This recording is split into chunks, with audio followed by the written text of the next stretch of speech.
যাকে কাছের থেকে দেখলে ভাগ্য খোলে দেখলে, গাছ দূরের থেকে দেখতে ছিল আল্লাহ রসুলকে,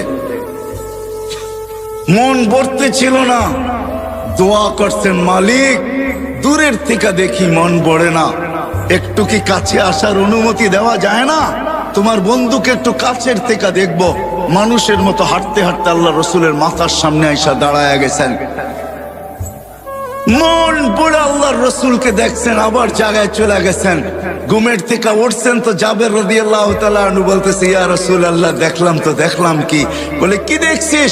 বলে ওই গাছ মানুষের মতো হাঁটতে হাঁটতে আসছে, আপনার মাথার কাছে দাঁড়ায়া আবার মানুষের মতো হাঁটতে হাঁটতে চলে গেছে।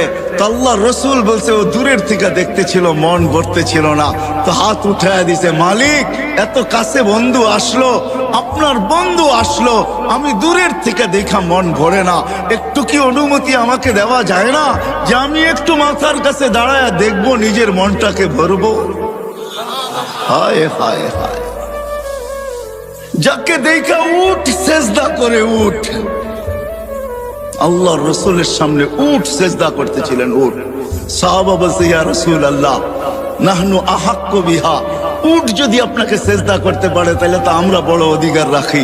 তো আল্লাহর রাসূল বলছে, লাউ আমারতু আহাদান আন ইয়াসজুদা লি আহাদিন লা আমারতু নিসা আন ইয়াসজুদনা লি আজওয়াজিহিন্না, কোন মানুষকে যদি আল্লাহ ব্যতীত কারো সেজদার বৈধতা থাকতো তাইলে আমি স্ত্রীকে বলতাম সে যেন স্বামীর পায়ে ডেলি সেজদা করে। না না, উঠ করছে বিদায় তোমরা করতে পারবে তা হবে না, তোমাদের সেজদা একমাত্র আল্লাহর জন্য হবে। হায় আমি কতটুকু বুঝাবো আর। হালিমা সাদিয়া যখন উঠছেন আল্লাহর রসুলকে গাদার উপরে নিয়া, তো যাইতেছিলেন নিজের এলাকার দিকে, গাদা ঘুরা গেছে বাইতুল্লাহর দিকে, ঘুরা এক সেজদা লম্বা, দ্বিতীয় সেজদা আরো লম্বা, তৃতীয় সেজদা আরো লম্বা। গাদাকে জিজ্ঞাসা করছে হালিমা, আরে এত লম্বা লম্বা সেজদা, সবাই চলে যেতেছে, আমি যাব না। আমি সেজদা দিব না তো দিব না কেন? আমি সেজদা ওই আল্লাহকে দিব না তো দিব না কেন যে আল্লাহ দুজাহানের বাদশার জন্য আমার পিঠকে নির্বাচিত করছে। আমি সেজদা দিব না তো দিব কে? ওই মুহাম্মাদুর রাসূলুল্লাহ। ও যুবক, তোমার পায়ে হাত রেখা বুঝাইতেছে, আসো, জীবনটাও ছোট, অস্তিত্বটাও ছোট।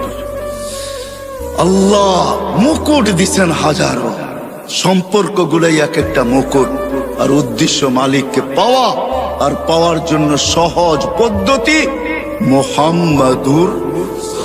মুহাম্মাদুর রাসূলুল্লাহ।